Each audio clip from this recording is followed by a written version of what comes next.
ريزيدنت ايفل، اللعبه الاشهر في عالم العاب الرعب، السلسله اللي كنت دايما بسمع ان كله بيطبل ليها على طول وخصوصا من الرجاله، ومش عارف ايه السبب الحقيقه. يعني اعتقد ان الجرافيك ليه عامل مهم، هذا غير الجيم بلاي الممتع والقصه الحماسيه اللي بتشد الانسان، بتشد قوي يعني الحقيقه. المهم انا ما كنتش اعرف حاجه عن السلسله دي ولا مهتم بيها، هو بصراحه مش ده السبب الاساسي، انا كنت خايف لحد الموت، ولكن الموضوع ده انتهى لما الايجو بتاعي كيوتيوبر اتهدد من الزملاء في المهنه. كنت جالس مع اصحابي صناع المحتوى الاخرين في المهنه، كنا جالسين نطبل للالعاب لحد ما جت سيره ريزيدنت ايفل.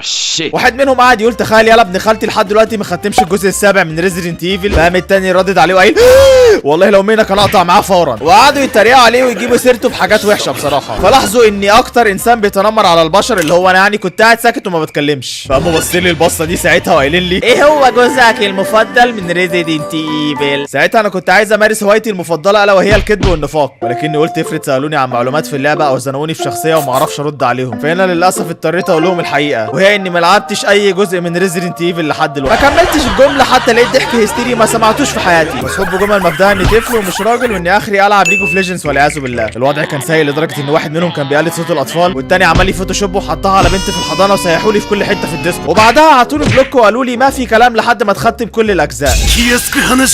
هنا انا الايجو بتاعي اتدمر تماما، فقررت ابدا العب السلسله، ولكني اتفقت اني مش هلعب الاجزاء القديمه بالجرافيك اللي ب 2 جنيه ونص ده، فيتم لعب كل الاجزاء الريميك والاجزاء الجديده اللي عمتنا كابكوم بتنزلها، وانا بقول عمتنا بسبب ديفل ميك راي وشخصيتي المفضله دانتي اللي هو كاريكا عالم الالعاب ونتا بالسيجما النجا. فتعالوا احكي لكم النهارده عن قصتي مع سلسله ريزيدنت ايفل وعن المواقف اللي حصلت لي فيها واللي لسه فاكرها لحد دلوقتي.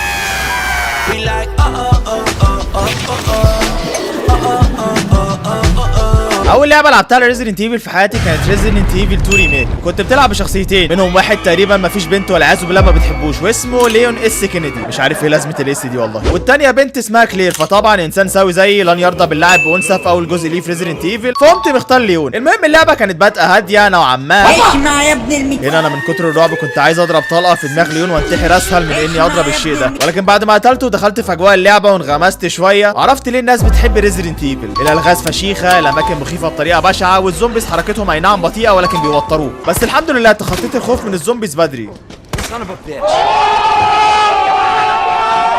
وبقيت متعود على وجودهم في اللعبه والحمد لله، ولكن منه لله اللي قال لي الجمله دي ما تضربش اي زومبي يا كاريكا، حوش الرصاص لانك هتحتاس في الاخر يا كاريكا. بسبب النصيحه دي انا قلبتها واتلصت وبقيت بنكره ميسي من اي زومبي اشوفه الا ابو كرش الوسخ ده لاني كنت بحب اضربه في كرشه الصراحه. المهم تمر اللعبه وانا مش مدي اي اخوانه وعمال اقول اللعبه سهله ما فيهاش الا زومبيز بس، حرفيا انا اتسرعت وجالي انهيار عصبي من الشيء ده، واللي اسمه يكون الالكترا، وده شيء اعمى بس عنده سمع خارق ولازم تمشي جنبه بالراحه وبحذر، ولكن كانسان فروكه زي وسخ لما كنت بشوفه قدامي كنت بفضل اصوت واطلع اجري واخليه يجري ورايا، والحمد لله قدرت اتعامل معاه بالطريقه.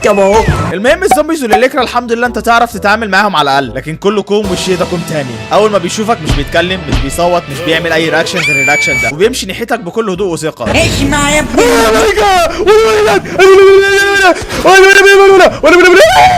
يب هذا ما حدث حينما قابلت مستر اكس. وبعد ما عديت بكل الاهوال دي في اللعبه كانت اللعبه بتقول لي ان دي لسه البدايه وانت لسه ما شفتش اي حاجه، لان جالي شيء لحد دلوقتي معلق في ذاكرتي وبيطلع لي في كوابيسي. البني ادم وبعين في دراعه ده هو عباره عن انسان دراعه اكبر من جسمه 5 مرات وبتشوفه كتير على مدار اللعبه، وكل مره ادعي ان يا رب ما فايته يا رب ما فايته يا رب ما فايته. الفايت ده كان 90% منه كاريكا بيصوت، 8% جري، 2% عياط وضرب في الوحش، والحمد لله بعد ما صوتي راح من كتر السويت وعيني جفت من كتر العياط اخيرا قدرت اغلبه ومشيت طول اللعبه في السليم وكله تمام لحد ما جت اللحظه دي قدامي. انا عندي افايت ابو دراع تاني ولا فايت مستر اكس الصراحه. حبيب قلبي يا ريتني بتكلم يا ريتني بتكلم. حاسس ان مخرج اللعبه كان بيقرا المستقبل وعمل الحته دي خصيصا عشان يحقق اكتر مين مضحك في التاريخ عليا، وبصراحه احب اهنيه واحب اوجه له رساله مبدأكم. المهم هي دي كل الوحوش اللي انا عانيت معاها في اللعبه، ولكن الوحوش دي مقدور عليها وتعرف تضربها بالرصاص على الاقل وتغلبها، ولكن ليون واجه وحش من نوع تاني، وحش مرعب مخيف مستحيل الانسان يعرف يتعامل معاه. يب الولايه دي ليون هيسمب عليها وهتمشيه زي الخروف طول اللعبه وفي الاخر هتضحك عليه زي فيلم 500 داي ات سمر، هتجيب لك تروما من الستات اكتر ما هي عندك. ربنا يهد المفتري. بعدها دخلت على تاني جزء ليا في ريزيدنت ايفل الا وهو ريزيدنت ايفل 3، والمره دي ما عرفتش امارس حقوقي الذكوريه ولعبوني ببنت اسمها جيل فالنتاين بالعافيه، وكنت متضايق فشخ بصراحه ساعتها. اللعبه دي احسن لعبه لعبتها في حياتي. اللعبه دي كانت بدايتها من اكتر الحاجات اللي خلت الادرينالين يجري في دمي، مش من الحماس والفرحه لا سمح الله، لا من الرعب والصوات. مش عارف مين قال لهم تقريبا ان في يهودي داخل يلعب. اول ما دخلت اللعبه كان في حاجه قد بتعدي 8 مرات وبتصوت وتطلع اصوات بتجري ورايا. اضربه بالرصاص في دماغه يضحك من الزغزغه. اهرب واجري من الشقه كلها يطلع لي من الحيطه. انزل واجري منه في مكان ضيق عشان هو تخين مش هيعرف يخش. يكسر الحيطه عليا ويطلع يجري ورايا بيها عشان يفعصني. ولكن الحمد لله تمكنت من الهروب منه وطلعت للشارع. وكالعاده قررت احوش كل الرصاص اللي حيلتي لحد طبعا ما شفت الكابتن ده تاني. ميجا كرشه مستفز لازم يتضرب. المهم اكتشفت ان ريزيدنت ايفل 3 ريميك ما فيهاش غير نوعين بس من الوحوش، الزومبيز العاديين المتخلفين اللي انا بتريق عليهم في الرايحه والجايه، والنيمسيس، وهو ده الشيء اللي خلص لي مخزوني من الصوت طول اللعبه. اسمع يا ابن وبصراحه فايتات النيمسيس كلها بلا استثناء كانت ممتعه بطريقه بشعه. صح ان مفيش غير امه طول اللعبه، ولكن كل شويه هيفضل يجي لك بشكل غير التاني، مره بشكله العادي الطبيعي فتقوم شمطه، فيستريح بعدها ويجي لك على هيئه اسد عملاق فتقوم شمطه، فيستريح ويجي لك على هيئه سفاح بيتنطط فتقوم شمطه، فيستريح بعدها ويجي لك على هيئه عجينه فلافل فتقوم شمطه. يا ابن هو مفيش غيرك؟ مفيش غير الخرابه دي. ولا انا كل مره كنت بقتله ما كنتش بحتفل لاني عارف انه كمان 5 دقايق هلاقيه جاي يمسي عليا. نهارك لذيذ. ولكن الزومبيز والنيمسيس مش اكتر حاجه خوفتني باللعب بجيل فالنتاين. اكتر حاجه جابت لي تروما ان وانا بلعب بجيل في ولد اسمه كارلوس شعره كلي جاي يشقطني ويسمب عليا.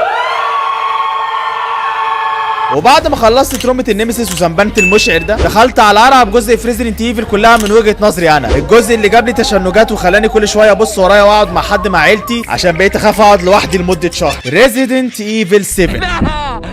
اللعبه دي لو انت انسان سوي هتتجنن من اللي هتعمله فيك، من كتر ما هم عايزينك يجيلك تروما خلوها فيرست بيرسون شوتر عشان تشوف اللي هيحصل فيك وكانك انت اللي بتتعذب في القصه. القصه بتحكي عن واحد اسمه ايسان راح ينقذ مراته اللي تاهت في مكان ما، واستضافتها عيله كيوت لطيفه جدا اسمهم عيله البيكرز. يا دوبك وصلت بيتهم ودخلت استقبلوني احسن استقبال بصراحه. اولا طبعا خلوا مراتي تسلم عليا لان بقالي شهر ما شفتهاش.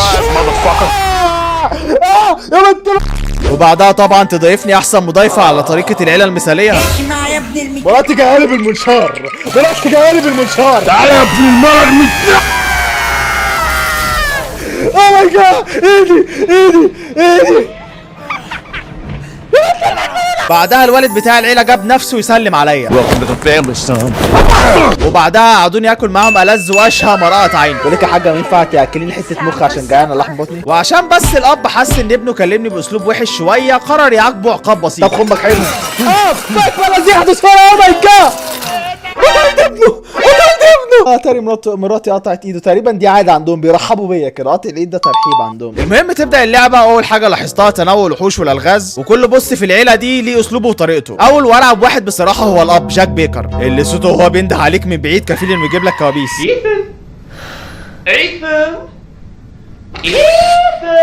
ده غير معاملته ليك كابنه وانه دايما بيحب يفاجئك ويعمل لك سربراسات حلوه بصراحه. هذا غير دروس القياده الاسطوريه اللي علمها لي واللي خلاني ان ممكن اسوق مركبه فضائيه مش بس عربيه. لا مش عايز صدقني مش عايز. بعد جاك جه دور حبيبه قلبي مارجريتا، احسن ست ممكن اتمناها تكون حماتي في الدنيا، بس عندها هوايات غريبه شويه، انها كل ما تشوفك تستقبلك بسويته او جامب سكير يخليك تنط من الفرحه. مارجريتا من كتر حبي فيها فايتها على اغنيه لطيفه فشخ لايقه على الموقف، وكنت في المود بصراحه. بعد ما خلصت على الزوج والزوجه المحبين دول دخلت على ابنهم الظريف ابن اللي بيستقبلك بلغز انت مستحيل تحله لانه دايما بينتهي بموتك لما بيموتك محروق في الاخر. ولكن كويس اني شفت فيديو بيشرح انت المفروض تعمل ايه. المشكله مش هنا، المشكله اني لما شفت الحل وعرفت ان ما ينفعش تعمل اللغز وتحله، اول ما دخلت الاوضه اول حاجه عملتها هي اني كنت بحل اللغز تاني وبغباء، فالناس كانت عماله تعمل حركات مش لطيفه بصراحه بمناخيرها في الشات، ولكن الحمد لله جت سليمه وفلتت من اللغز الملعون ده. بس للاسف خرجت من البيت من غير ما اقتله، وهو الوحيد في العيله كيوت دي اللي انا ما علمتش عليه. ايوه لان طالع الميل فيلن في الجزء ده هو تيتا، اكتر شخص ما كنتش شاكك فيه من كتر ما كنت بسلم عليها. قلبي مع انك فتنتي عليا يا تيتا الوسخه، بس انا بحبك والله بحبك، كل ما اشوفك يا ست بركه انت قلبي بينشرح كده. انا هقول لك ازاي. والحمد لله بعد ما عفره وسويت كتير وضرب وعياط وقتل وحوش كتير اخيرا انقذت مراتي حبيبه قلبي، ودخلت على الجزء الثامن عشان اشوف السعاده والمحبه اللي ايسن ومراته ميا وهم عايشين في تبات ونبات وجايبين بنت كيوت اسمها قتلوا مراتي في اول 5 دقايق من اللعبه، يعني اللي انا عملته في الجزء السابع ده كله راح على الفاضي. ولكني بحكي لكم بالترتيب، ما كانش الجزء الثامن هو اللي لعبته بعد الجزء السابع، لا انا دخلت على اكتر جزء مش مخيف في السلسله كلها بصراحه، بل العكس اكتر جزء نصيحتي فيه من الغباء والتخلف والعصبيه بسبب شخصيه معينه، شعرها اصفر، عينها خضراء، لابسه لبس اصفر، هموت وارميها لمجموعه من الزومبيز واشوفها بتتاكل قدامي حته حته، وهستمتع بالمنظر البهي ده قوي بصراحه. ريزيدنت ايفل 4 ريميك، هذا هو اكتر جزء ممتع في السلسله كلها من وجهه نظري، خصوصا اننا بنلعب بماما مان لويد كينيدي، واللي اخيرا كبر بعد 6 سنين من الجزء الثاني وتخلص من الوش البريء وعدت السبانه بتاعته وصار اسطوري واورا وسيجما وكاريزما وما بيسمش على اي حد خالص غير على عايده بصراحه. ولكن مش مشكله، بيطلب من ليون في الجزء ده يروح مكان غريب عشان ينقذ بنت الرئيس اللي اتخطفت. ومن الوصف بصراحه بما انها بنت الرئيس توقعت شخصيه متعلمه ذكيه ممكن تتجاوب مع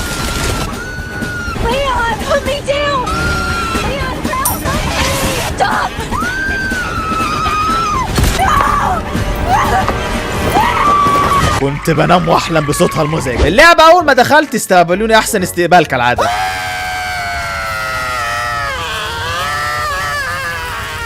المهم كان بيجري ورايا اكتر من 200 واحد واتزنقت زنقه الكلاب لحد ما الحمد لله الجرس رن ولقيت ولاد المجنون هادوا ودخلوا الكنيسه كلهم.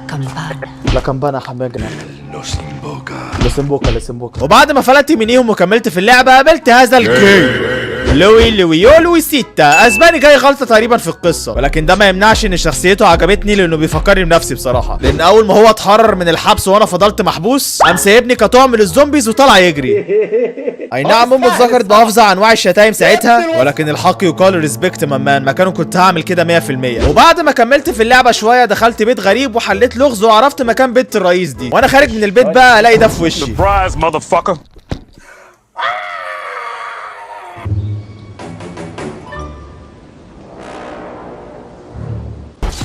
خش في حضن اخوك، نط في الشباك، نط في الشباك. الحاجات دي تعالى ده قدك ده يا ابن المفتريه. تعالى يا ابن المرة، تعالى يا ابن المرة. مين جسمي وبعد ما غلبته طلع لي شكله الحقيقي وكان عباره عن عقرب. وبعد ما شده والسياح وفايت اسطوري تمكنت من هزيمته اخيرا، واللعبه كانت قمه المتعه والحماس وكنت مبسوط قوي وانا بلعبها لحد ما شرفت اشلي حبيبه قلبي. اشلي دخلت من هنا اللعبه باظت من هنا وباظت التجربه كلها وقلبت جحيم مش قادر انساه لحد دلوقتي. وبعد جذب وشد ومعاناه معاها لمده طويله وكل شويه تتخطف واروح انقذها، تتخطف واروح انقذها، تتخطف فيها بالتلو. وبعد التعمق شويه في اللعبه فهمت اكتر شخص كنت عايز اشمته فيها من ساعه ما شفته بسبب طريقه كلامه المستفزه. Shut the fuck up. الفايت معاه برضو بصراحه كان ممتع قوي في الاستريم لدرجه ان من كتر سويتي والهايب بتاعي الحاجه فصلت الراوتر عني وقالت لي انت صدعتنا مفيش ستريم خلاص اقفل، ولكن بعد ما حاولت اقنعها فتحت الراوتر تاني والحمد لله والناس شافتني وانا بعلم عليه. وبعدها اخيرا وصلت للمرحله الاخيره واللي بدات باني انا ولويو محبوسين في قطر وفي قطوره تانية كانوا عمالين يضربوا علينا نار من جنبينا. وبعد ما خلصت عليهم طلبت منه يشد المكابح ونفرمل عشان ننزل، فقام عامل كده. لسان هل انت بخير؟ الخمور انت على الناس وين يا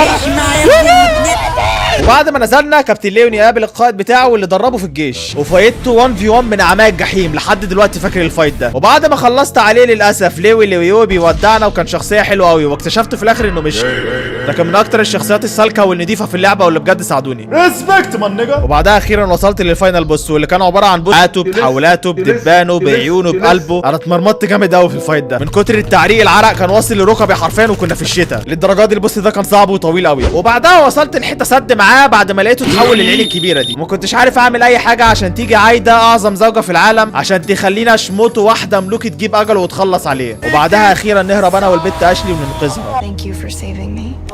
دونت منشن ات يا بيتش، دونت منشن ات. عادي يعني كل يوم بننكس بتشات عادي لا تقلقي لا تقلقي. انت و101 انت و101. نرجع بقى للجزء الثامن اللي بعد ما قتلوا لي مراتي فيه ودوني على قريه غريبه تاني بس المره دي في ثلج وفي النص قلعه كبيره. خلوني اقابل الشله اللي هفيتها طول الجزء الثامن وهم كالاتي: لانيسا دي ميرديركو، دونا بينيفيتو، وهايزنبرج وده عمي وعم عمامي بصراحه هبه وفخامه، واخيرا مازر ميريندا. وبصراحه الجزء ده كان من اصعب اجزاء السلسله. المنان كتير قوي وبيدمشوا جامد، الرصاص تقريبا بيمضوك على وصل امانه قبل ما يدوك طلقه واحده، والهيل تقريبا انا نسيت شكله من قله ما بلاقيه، ولكن كل كوم اللي بيساعدني ده كوم تاني بصراحه عباره عن عجل 250 كيلو اسمه التاجر وبيتنقل في المابا كل شويه بحصان الله يكون في عونه، والله شايل حمول الدوله مش انسان، ولكنه بصراحه تاجر واطي وبيعرف يستغلني صح باعلى الاسعار. كنت دايما بدفع له اللي هو عايزه لاني كنت بكون مزنوق، وانا بحب الناس الاستغلاليه دي بصراحه وبحترمها لاني من الصنف ده. المهم اول زي ما فايت تكون الانسه ديمتريكو والانترنت كله كان بيسمب عليها ما عدا انا لانها بيبقى اطول مني 8 مرات منجه، ده غير انها من الصنف اللي بيقطع ايدك اول ما يشوفك شبه العم جاك كده، وغلبتها بكل سهوله. الفايت بتاعها كان سهل فشخ بصراحه. نمشي شويه في اللعبه وفايت دونا بينيفيتو واللي كنت فاكرها عباره عن عروسه بس اتضح انها انسانه تتحكم بالعروسه دي، وهي انسانه شايفه نفسها قبيحه ومش بتحب تظهر وشها لحد، ولكني شفت صورتها لما كانت ماسكه العروسه في الاول وكنت عايز اشتمها بصراحه. ما هذا الجمال منجه، كنت بفكر في اللحظه دي اتجوزها مكان ميا الله يرحمها، ولكن اتفاجئ بالخازوق ده مراتي طلعت عايشه، واللي قتلوها دي ما كانتش مراتي، لا كانت ماريو ماريندا، مازر ماريندا نفسها. يعني ايسن والعياذ بالله كان نايم مع مازر ماريندا في الحرام كل الوقت ده وما يعرفش.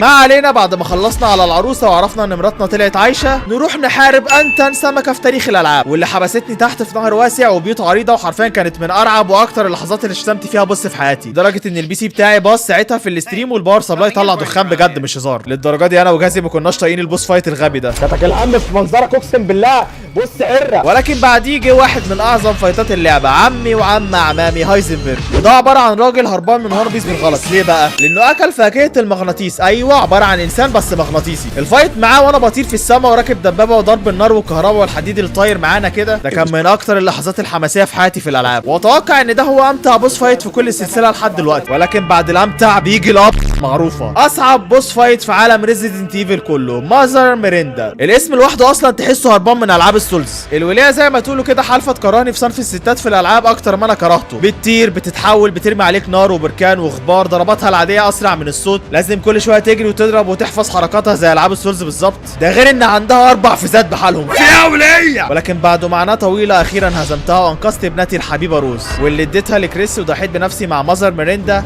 يوشا يا ميريندا سان، انا وانت سنموت اليوم ايتها الملعونه. يكزو عشان انهي لعنتها وانهي اخر جزء نزل من ريزيدنت ايفل باكتر طريقه عظيمه انا شفتها لحد دلوقتي، وبصراحه قعدت اسقف في النهايه دي جامد. حلو يا اولاد، لقد انتهت الرحله اخيرا. عايز فايل اليوفر. وقت الراحه. وبس يا سيدي، هم دول اجزاء ريزيدنت ايفل اللي لعبتهم لحد دلوقتي، ومعظمهم كان في ستريم بصراحه، وعرفت ليه السلسله دي كانت مشهوره وانك لازم تكون لعبها وهنتريق عليك بصراحه. كل جزء بيعلي على اللي قبليه، وانا دلوقتي بعترف اني فان كبير للسلسله دي، ومش قادر اوصف حماسي للجزء التاسع عامل ازاي، ولما ينزل ان شاء الله هيتم تختيمه معاكم تاني في ستريم، وكالعاده على اصعب صعوبه لا تقلقوا. عامه ده كان فيديو اليوم، ولو عجبك ما تنساش انك تكون عامل لايك وسبسكرايب، واكتب ايه هو جزءك المفضل في السلسله دي كلها. بالنسبه لي زي ما قلت لكم هو الجزء الرابع، ويلا اشوفكم في الفيديو الجاي، سلام. Eyes in the sky, gazing far into the night. I raise my hand to the fire, but it's no use, 'cause you can't stop it from shining through. It's true.